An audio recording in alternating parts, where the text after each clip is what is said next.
Il Consiglio nazionale della Liga Veneta vota contro le imposizioni da Milano. No al commissariamento, d'accordo in 13, solo altri 3 sono contrari. E il giorno dopo la spaccatura che già ieri Tosi definiva profondissima diventa un baratro, perché Salvini non accetta la mozione di autonomia della Lega. Non entro nel merito, ho già seguito anche troppo i bisticci, è colpa tua, è colpa mia, è colpa sua.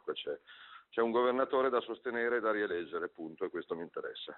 Tosi pensa di poter rinviare ancora al Consiglio federale di lunedì prossimo, poi scopre che non ci sarà alcun Consiglio federale e prima paventa la possibilità di dimissioni. Se Milano non facesse nulla e mantiene il commissariamento, il segretario nazionale commissariato Flavio Tosi non lo fa, per un fatto di dignità personale. Poi addirittura accenna all'eventualità di candidarsi in proprio anche contro Luca Zaia. Nel momento in cui mi mettessi da segretario solo in quel caso, a quel punto ognuno fa quello che meglio crede e quindi Flavio Tosi può ritirarsi a vita privata, tornare a fare il proprio lavoro, andare in seminario a prendere i voti lì anziché in politica o può anche candidarsi governatore. Ma è lui il primo a dire però che si tratta di un periodo ipotetico dell'impossibilità, uno scenario a cui assistono disorientati i militanti leghisti. È ferma la fedeltà a Tosi, ma è arginata all'interno dei confini del Carroccio, non fuori.